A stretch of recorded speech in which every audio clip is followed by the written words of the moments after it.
napakataas na rin po ng pagtanggap ng ating mga magsasaka dito sa organic farming o organic agriculture. Sa ngayon, ang ating mga magsasaka ay nangangailangan ng tinatawag natin na mga pananim, mga buto o yung tinatawag na quality seeds or planting materials. So dito tayo ay nagkaroon ngayon ng pag-establish ng proyekto natin na development ng organic seed production system for lowland vegetables and field legumes and strengthening the partnership in Calabarzon, Mimaropa, and Bicol region. Ang proyekto po ito ng Europlan Industry ay nagsimula po noong 2012. Pinanggahan po ito ng Department of Agriculture, Bureau of Agricultural Research. Simula na tayo mag-umpisa sa proyekto. Ngayon po, meron na po tayo na iba't iba pong certified organic seeds. Kami po ay nakabuo ng mga ganitong organikong buto sa pamamagitan po ng hindi paggamit ng mga pestisidyo at hindi paggamit ng mga chemicals. Kahit po tayo ay nabigyan po ng OCC na Organic Certified Seal.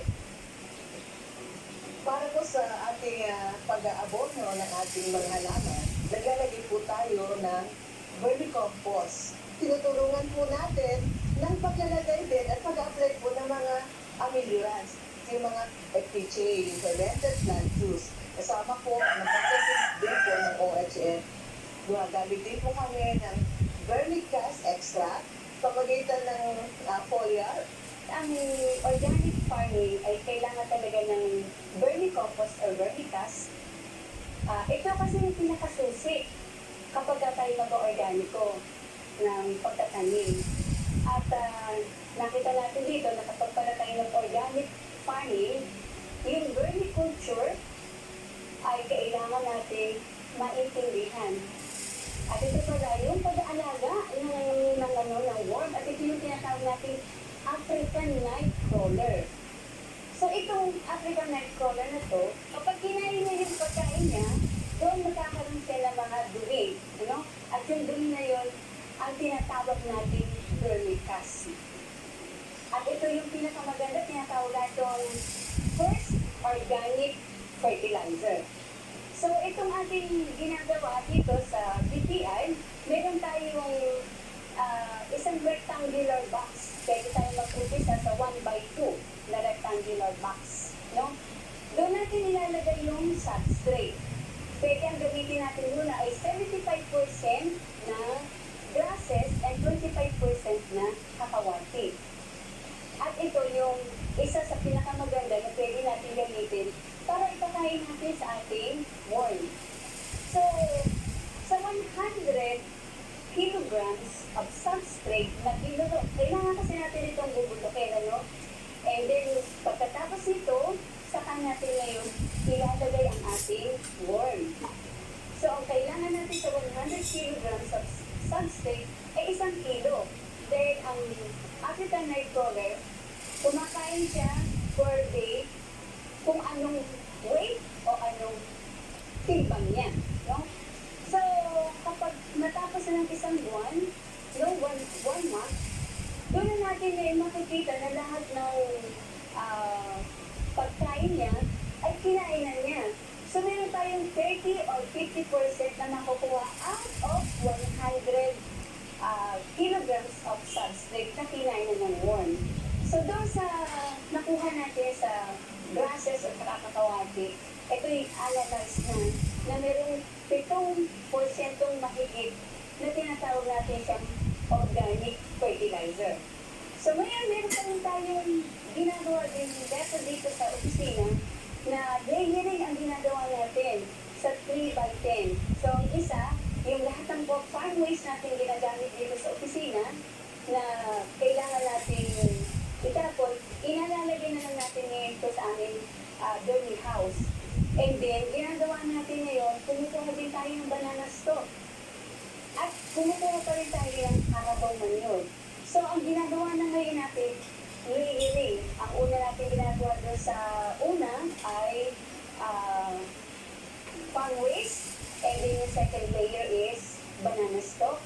And then the third layer is yung carabao manure. Ang maganda dito ngayon, hindi na masyado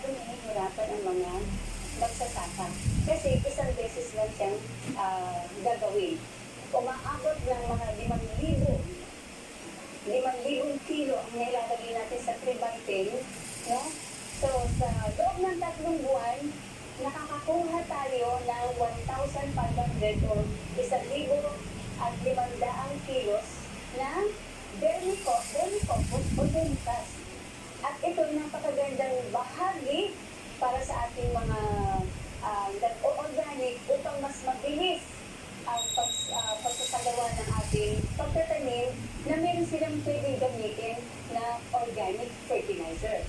Ang kagandahan nga nito, dahil first class organic fertilizer ito, mas yumayabong, mas gumaganda ang ating mga taniman. Mahalaga talaga ito kasi malaki ang benepisyo natin dito, lalo na ang ating mga kalupaan. Ang kalupaan natin ngayon, maasim na siya, acidic na siya. Ngayon, kung ating a-applyan ng vermicast, nagiging buhag-hag at lalong tumataba ang ating mga kalupaan. Sabi na, unahin muna natin, pakainin na natin lupa bago natin siya tamnan. So, yun yung kagandahan kapag nilagyan natin ng vermicast o vermicompost bago natin itanim ang ating mga halaman o mga crops na itatanim.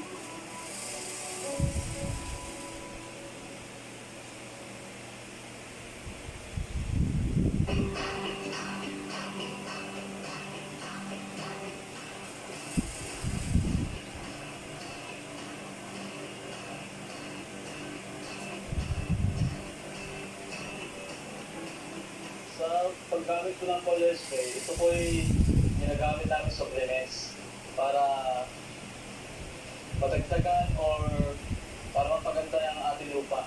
Ginagamit siya after na tinanim ko yung ating halaman.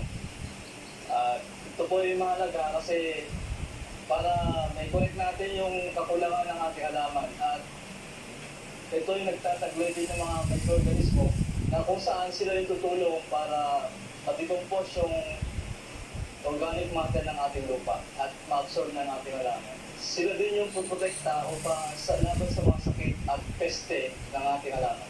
Yung iba't ibang uri na ginagamit namin dito sa compost, sa center, una po yung fermented plant juice o FPJ, yung mga substrate na kailangan natin po. Una po, sa pagkuha ng ng substrate, dapat sa umaga kasi active pa yung mga enzymes ng dahon at yung malapit po sa talbos ng kakawate. At hindi dapat umuulan para hindi po mahugasan yung mga enzymes na nandun po sa dahon ng kakawate. Sa paggawa po ng FPJ, kailangan natin ng 4 na kilong kakawate at 2 litrong molasses or brown sugar kung wala po kayong molasses at 1 litrong tubig. Yung tubig dapat hindi siya chlorinated, dapat tap water po siya.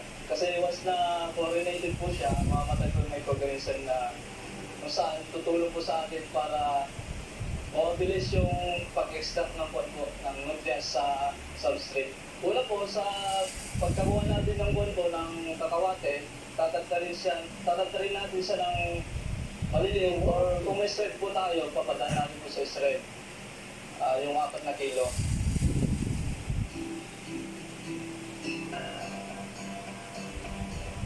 Tapos, ihalo natin po yung molasses at 1 litrong tubig. Lalagay natin po siya sa earthen jar. Yung earthen jar kasi, mas favorable po yung microorganism na magparami kasi po, malamig po yung yung earthen jar.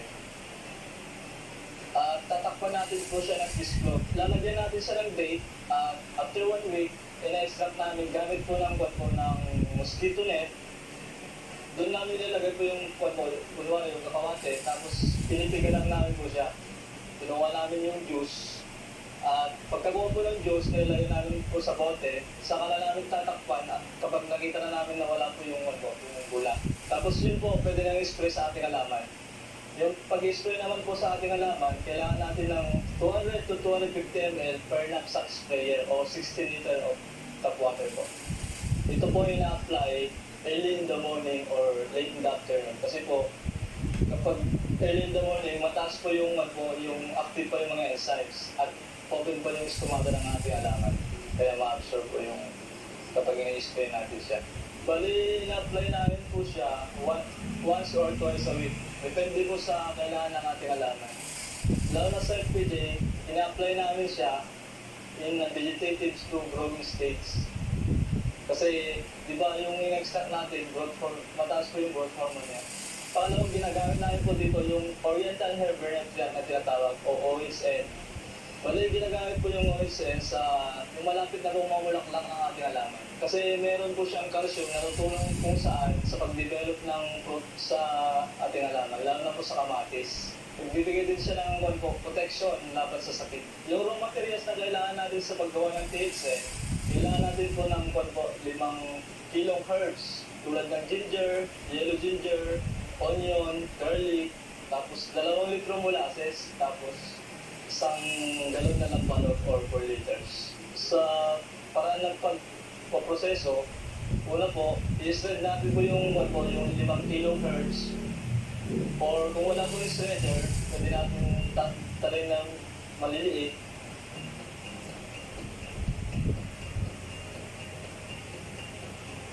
At lalagay natin yung 2 litro molasses. Tapos pagkalagay ko yung molasses, haluin natin siya na mabuti. Tapos tatakpan natin siya ng dishcloth, tapos tatalian, pugutasan natin siya ng konti. Ito-ferment natin ng 7 days. Pero after 7 days, saka lang natin lalagay po yung lampalok na 4 liters.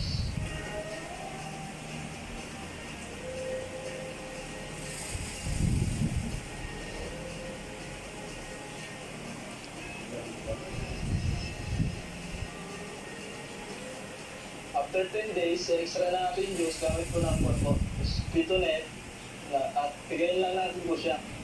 Tapos, pagkapigayin natin po yung substrate, pwede natin ulit gamitin yung pinagpigaan. At pwede natin lagyan ulit ng molasses, lambanog, hanggang twice o thrice.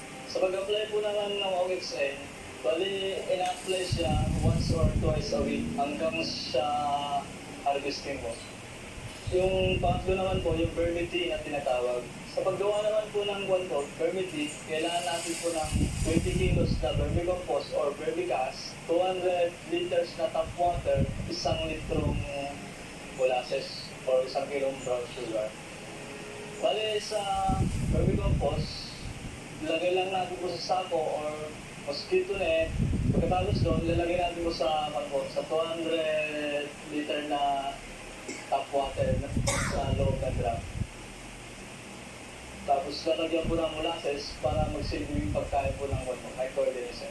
Bali, lagay lang natin po siya sa malamig na lugar at tatakpan po siya para mas maganda po yung pagpaparami natin ng microorganism. After 3 to 7 days, pwede natin direktang i-apply sa ating halaman. Maaaring ito yung dilig or i-spray. Simula sa vegetatives ng ating halaman hanggang fruiting stage.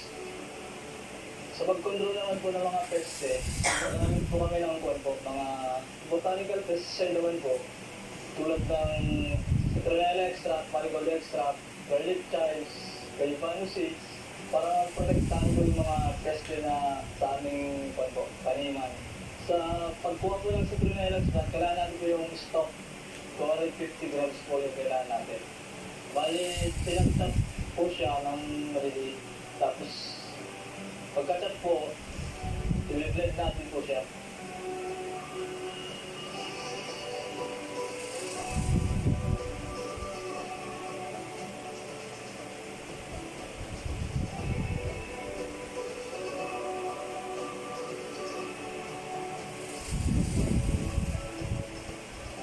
Bali, pagka-blend natin po siya, i-extract natin po yung juice.